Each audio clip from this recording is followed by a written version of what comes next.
Hi, this is Dr. Karen Becker, and whenever I discuss scientific evidence related to the health risks of spaying and neutering here at Healthy Pets or on my Facebook page, I receive a lot of negative feedback from people who are absolutely certain that I'm encouraging pet overpopulation and irresponsible pet ownership.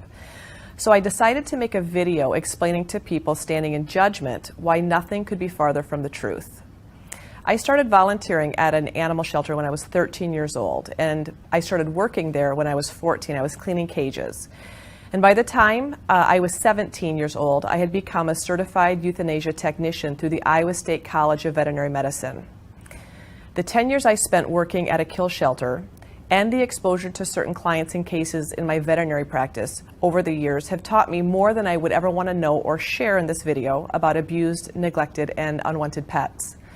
When I first opened my animal hospital, I was so adamant about my clients spaying and neutering their pets before their first heat cycle that if they didn't follow my advice, I really became upset. I tried not to show it outwardly, but I suggested that they may be ethically more aligned to find another veterinarian who didn't feel as strongly about the subject as I did. That was my politically correct way of saying maybe you should go to another vet, because I would literally lose sleep over having intact patients in my practice. So I spayed and neutered thousands of my patients when they were still very, very young, assuming I was completing my moral task as an ethical veterinarian. Then, about 5 years after my practice opened, many of my patients started developing endocrine issues. And this was obviously very concerning to me, as these animals were not over-vaccinated. They were all eating biologically appropriate fresh food diets. The first light bulb went off in my head when I started researching why up to 90% of ferrets died of endocrine imbalance, specifically adrenal disease or Cushing's disease. Mass-bred ferrets that enter the pet trade are desexed at about 3 weeks of age. The theory is that juvenile desexing creates a sex hormone deficiency, which ultimately taxes the last remaining tissue of the body capable of producing a small amount of sex hormones, which are the adrenal glands. Could the same phenomenon be going on in my dog patients, is what I was wondering? Well, in 2006, the number of dogs I diagnosed with hypothyroidism was at an all-time high. Diagnosing low thyroid levels is really very easy compared to the complex adrenal testing required to show that a dog has adrenal disease. I started to wonder if hypothyroidism was just a symptom of a deeper hormonal imbalance in many of my patients, because even after we got those thyroid levels balanced, they still didn't appear to be vibrantly healthy or really totally well.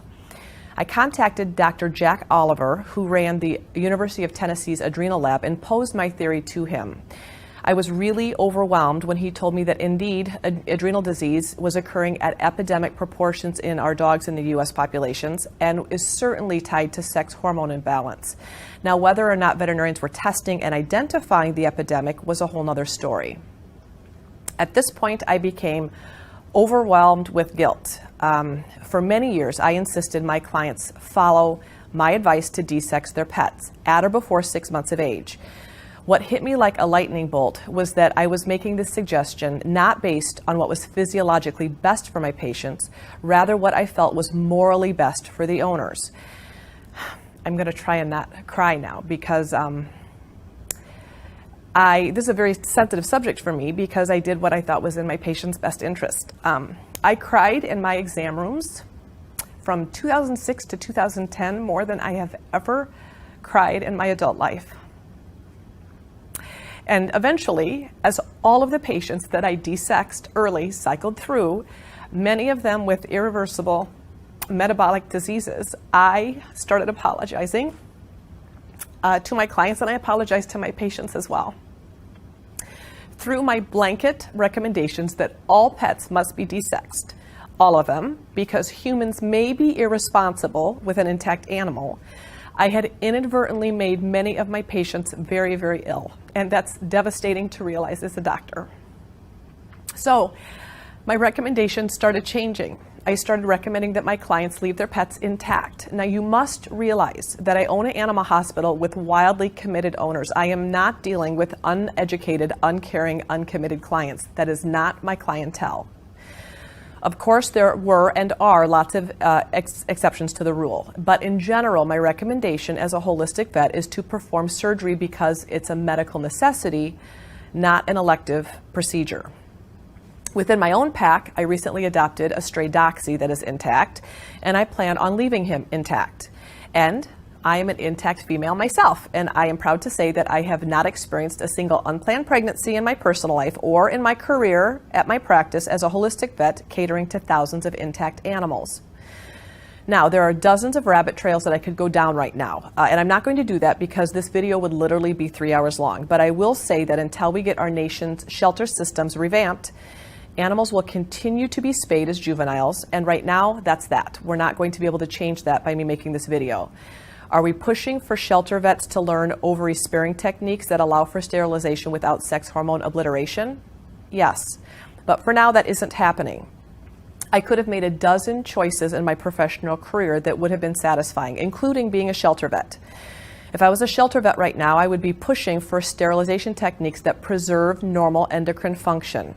I chose the path of a wellness veterinarian because that resonated with me the most with my personal goals in life in terms of what I want to do. As you can see, I've made many mistakes, and I've apologized directly to the dogs and their owners that I desexed as puppies before I knew any better. But I am as committed as ever to preventing and treating illness in individual family pets. I am not a shelter vet. And I'm not advocating the adoption of intact animals to unknown families with unknown levels of responsibilities. Because shelter vets don't have relationships with their adoptive families, all animals must be sterilized prior to adoption, and I totally agree with this. The method of sterilization, however, is up for debate. If you are an irresponsible pet owner that allows your intact pet outside without a leash and direct supervision, this video is not for you. Please sterilize your pet before allowing them out again, as you are the root problem of our country's overpopulation problem. Please stop. If you are a wildly responsible pet owner that wouldn't dream of doing this, then this video is for you. As a proactive veterinarian, I have dedicated my life to keeping animals well. I have learned and continue to learn the best ways to help pets stay healthy and the reason that disease occurs. I am also a holistically oriented vet, which means I view animals as a whole, their whole body, a whole creature, not just a collection of body parts or symptoms. I believe there is a purpose for each organ we are born with and that organ systems are interdependent. I believe that removing any organ, and certainly all the organs of reproduction, will have health consequences. It's inevitable. And honestly, I think it's kind of common sense. There is a growing body of evidence that suggests that desexing dogs, especially at an early age, can create health and behavior problems. When I use the term desexing, I'm referring to the traditional spay and neuter surgery where all of the sex hormone secreting tissues are removed. When I use the term sterilization, I'm referring to animals that can no longer reproduce, but the surgeon spared their sex hormone secreting tissues.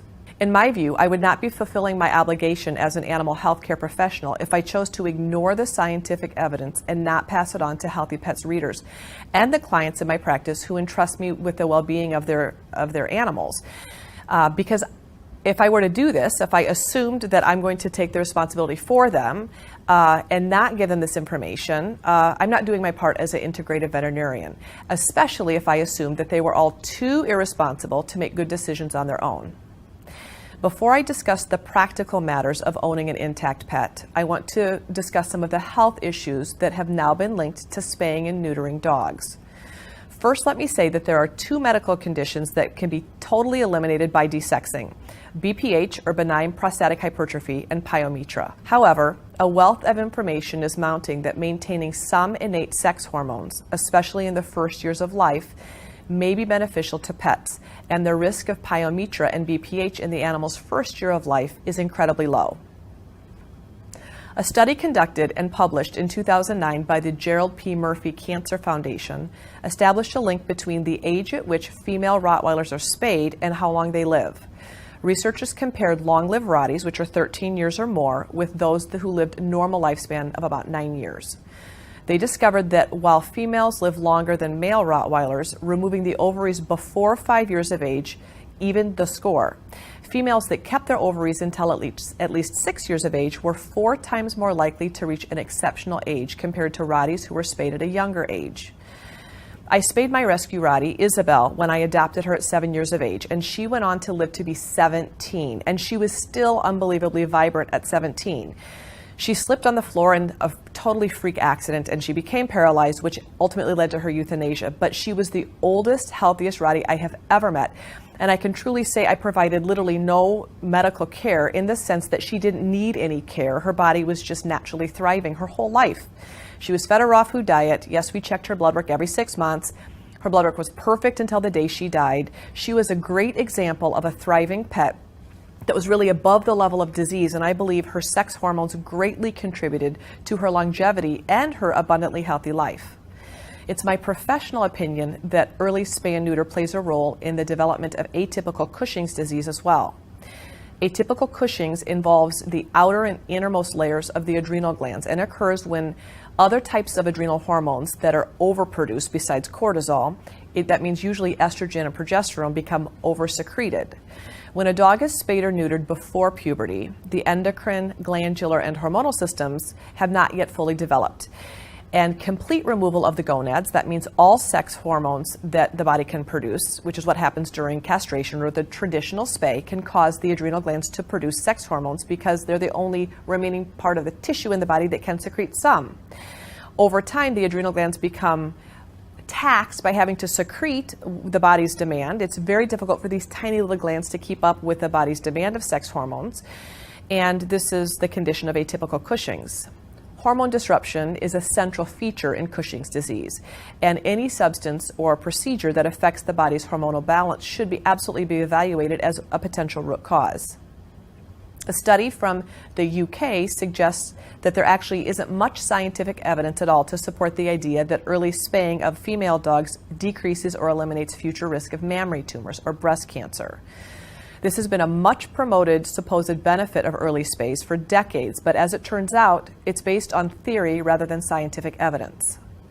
A veterinary medical database search of the years 1982 to 1985 revealed that in dogs with tumors of the heart, the relative risk for spayed females was over 4 times that of intact females.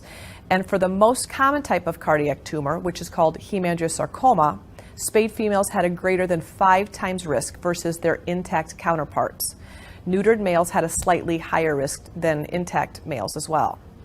In another Rottweiler study published 10 years ago, for both males and females spayed or neutered before 1 year of age, there was a 1 in 4 lifetime risk of developing bone cancer, and desexed Rotties were significantly more likely to acquire the disease than intact dogs. In another study using the Veterinary Medical Database for 1980 through 1994, the risk of bone cancer in large breed purebred dogs increased 2-fold for those dogs that were also sterilized. Similar to the situation with early spaying and mammary tumors, there's a common belief that neutering a male dog prevents prostate cancer. However, a small study conducted at Michigan State University's College of Veterinary Medicine suggests that neutering, no matter the age, has no effect on the development of prostate cancer. Studies done in the 1990s concluded dogs spayed or neutered under 1 year of age grew significantly taller than non-sterilized dogs or those dogs spayed or neutered after puberty. The earlier the spay-neuter procedure, the taller the dog. Research published in 2000 may explain why. It appears that removal of estrogen-producing organs in immature dogs, female and males both, can cause growth plates to remain open. These animals continue to grow and wind up with abnormal growth patterns in bone structure. This results in irregular body proportions, possible cartilage issues, and joint conformation issues. A study conducted at Texas Tech University Health Sciences Center on cranial cruciate ligament injuries concluded that spayed and neutered dogs had a significantly higher incidence of rupture than their intact counterparts. And while large breed dogs had more CCL injuries, sterilized or desexed dogs of all breeds and sizes had an increased rupture rate. In a retrospective cohort study conducted at Cornell University's College of Veterinary Medicine, results showed that both male and female dogs sterilized at an early age were more prone to hip dysplasia. A recent study conducted at the University of California, Davis, involving several hundred golden retrievers, revealed that for the incidence of hip dysplasia, CCL tears, lymphosarcoma, hemangiosarcoma, and mast cell tumors, the rates were significantly higher in both males and females that were neutered or spayed compared with intact dogs. Early spay-neuter is commonly associated with urinary incontinence in female dogs and has been linked to increased incidence of urethral sphincter incontinence in males. Spayed and neuter golden retrievers are much more likely to develop hypothyroidism. A cohort study of shelter dogs conducted by the College of Veterinary Medicine at Texas A&M University concluded that infectious diseases were more common in dogs that were spayed and neutered less than 24 weeks of age. The AKC's Canine Health Foundation issued a report pointing to higher incidence of adverse reactions to vaccines in spayed and neutered dogs as well. Among the reports and studies pointing to health concerns associated with early spaying and neutering, we also find mention of increased incidence of behavior problems, including noise phobias, fear behavior, aggression, and undesirable sexual behaviors. Veterinarians in the U.S. and Canada are trained only to spay and neuter, which is unfortunate since there are less invasive alternatives to sterilization like tubal ligations, hysterectomies, and vasectomies. These particular techniques are quick and easy and certainly effective. In fact, they are commonly, once the technique is mastered, they're faster and less risky and potentially less costly than a full spay or neuter. But unfortunately, nobody knows how to do them in this country. The reason that they're hard to come by in this country is because veterinary schools simply don't teach these alternative procedures. They've never had a reason to, and unless pet owners start demanding sterilization options beyond spaying and neutering, they probably won't teach these procedures to new graduating veterinarians as well. As author Ted Carasoti and I have discussed on numerous occasions, in many European countries, there are intact free-roaming dogs running about under voice control of their owners. And when female dogs go into heat, owners simply manage the situation by removing them from group social events until their heat cycle is complete. They're kept at home, sequestered away from males, and they're walked obviously on a leash. Ted tells a story of a British veterinarian he interviewed who said that most of the requests he gets to neuter dogs comes from U.S. and Canadian citizens that are living in London. Rather than immediately comply with the request, the veterinarian talks with the pet owner about the actual necessity to neuter the dog. If the dog is always on a leash and always under the owner's control, then how exactly would the dog become pregnant if it's constantly with the owner and never off a leash? The veterinarian says that he rarely has a British pet owner requesting a spay and neuter procedure. Most Americans can't even comprehend that it's possible to keep intact pet dogs and not have millions of litters of unwanted puppies. That's because we've been conditioned to believe that a responsible pet owner means spaying and neutering. I was taught to believe the exact same thing, that keeping an intact pet was considered irresponsible, even if the owner is meticulously careful about not allowing the pet to breed. Of course, our dependence on spaying and neutering as the only form of birth control is the result of generations of irresponsible pet owners and millions of unwanted dogs and cats that are killed annually in our animal shelters. So it is a vicious cycle, and it's a very frustrating cycle to witness. Irresponsible people need to have sterilized pets. No one's going to argue that point. Unfortunately, spaying and neutering responsible people's pets doesn't make irresponsible people any more responsible. They remain the root cause of the overpopulation crisis in this country. My problem with the spaying and neutering issue is it's the only current solution to the overpopulation problem, and we're not just halting the animal's ability to reproduce, we are removing the incredibly valuable sex hormone secreting tissues like the ovaries and the testes. And these organs serve a purpose, and we're slowly waking up to the fact that in our rush to spay or neuter every possible animal we can get our hands on, and the younger the better, that we are creating health problems, sometimes life-threatening health problems that are non-existent or significantly less prevalent in intact pets. First of all, you should know that not everyone is cut out to be the owner of an intact male or female dog. Part of the popularity of full spays and neuters versus other means of sterilization is that it's just plain convenient for pet owners. Not only do spays and neuters render the animal unable to reproduce, they also remove all of the messiness of female heat cycles and most of the pesky mating behaviors of both sexes. Female dogs don't have monthly periods like humans do. They have 1 or usually 2 heats a year. You can usually tell a female heat cycle is on its way when your intact female's vulva begins to enlarge. Just like humans, there's bleeding involved, but unlike human females who are not fertile during menstruation, dogs are just the opposite.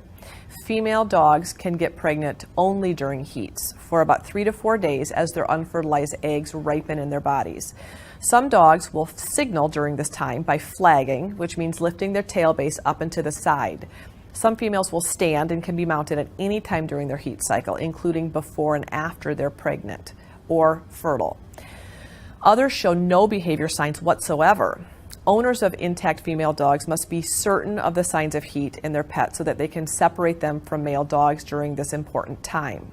Never underestimate the determination of an intact male dog that wants to mate with a female dog in heat. I'm telling you, if you have a female dog, female dogs will visit you in a tri-state area because she's very popular pheromonally. With proper training and reinforcement and constant supervision, however, male dogs can learn to be in the presence of a female while supervised, even when she's in heat, without mating. Some people don't want to put the effort into managing male dogs around cycling females and simply ship them off to a friend or relative's house until the heat cycle is done if you live with an intact female and an intact male. If you have a female dog in heat, you should never leave her outside alone, even for a second.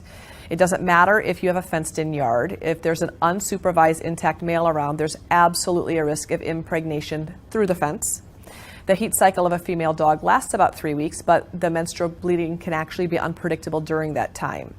It's neither consistently heavy, nor is it every day, all day. So many owners of intact female dogs end up investing in special diapers or breeches that can hold a sanitary napkin to kind of hold the discharge in. At my house, we just get a baby gate, and we gate our special lady of the month in the kitchen area. We put a dog bed in there, and then we just mop a couple times a day. Typically, female dogs are incredibly good at keeping themselves very clean, and most of the time there's very little mess. Intact males should absolutely receive positive reinforcement behavior training to stop urine marking in the house, as well as any humping behavior that they may have developed. The intact adult male Doxy that we just rescued, his name is Lenny, became Lenny Loincloth after a few days in our house for obvious reasons. He acquired his last name because he marked absolutely every corner of every piece of furniture that we owned. So to reduce this totally undesirable behavior and to reinforce healthy housebreaking, we put a belly band on him, or a loincloth is what we called it. Same concept, it's a little diaper that holds his penis to his abdomen. Dogs innately should not want to whiz on themselves. They want to whiz and mark on objects. So by belly banding him, we reinforce good behavior, going potty outside and not marking in the house. I'm proud to say that in 1 month's time, we've really helped him kick his marking habit for the most part. A constant positive reinforcement was really, really important. We also discovered on the first day that Lenny was in our house that he liked to hump everything that he found. He preferred humping pillows and dog beds. So we simply picked those pillows and dog beds up. We didn't give him those tempting objects to exhibit that undesirable behavior. And he hasn't humped anything in 3 weeks. So there's hope to help positively reinforce good behavior and wean some of these negative intact male dog behaviors out of dogs if you so desire. Your unneutered male should never be off leash unless you are absolutely sure you won't run into an intact female dog, or he's under constant voice control around all dogs. You also need to be in control of your dog while he's leashed. If your intact male or female dog is able to jerk away from you when he or she gets excited, then he's not under your control despite the leash. I recommend positive reinforcement behavior training for all dogs, but especially intact dogs, and absolutely it's a necessity for powerfully built intact male dogs. Remaining in obedience class for a dog's first 16 months of life is an excellent foundation for good manners for the rest of his life. And if your dog becomes assertive, desexing, or neutering completely remains an important part of managing long-term behavior issues. Again, in this instance, if you have an aggressive dog, we must evaluate the risk versus benefits. The health benefits of leaving a temperamental dog intact do not outweigh the greater risk of this aggressive animal being rehomed, dumped, or abused. So with behavior issues, spaying and neutering is a logical choice. Better to be in a loving home with endocrine disease than being endocrinologically balanced and dumped at a kill shelter for a behavior problem. Keep in mind that out in the world, at least in North America, you and your intact dog will not have a whole lot of company in this day and age. You won't be able to take your dog everywhere a spayed and neutered dog is allowed to go. And if your dog is a male, prepare to deal with plenty of prying questions and even anger from people who will prejudge you as totally irresponsible. When Lenny sees people, he flops on his back and says, hello, hello, hello. And everyone's comment is, what are those? And when are those coming off? Pointing to his testicles. I will say that luckily thus far, research has shown that our feline companions don't have the same negative long-term physiologic consequences associated with desexing, spaying, and neutering that plague our canine populations. So not to say that we won't identify potential links in the future, but thus far it appears that our canine companions are more negatively affected by spaying and neutering. I made this video so you could understand why I no longer take a cookie-cutter approach to desexing all juvenile pets. The decision to sterilize, spay, or neuter your pet, and at what age and with what technique, is a very personal decision that is based on your dog's breed, temperament, personality, and your commitment to training, lifestyle management, and responsibility.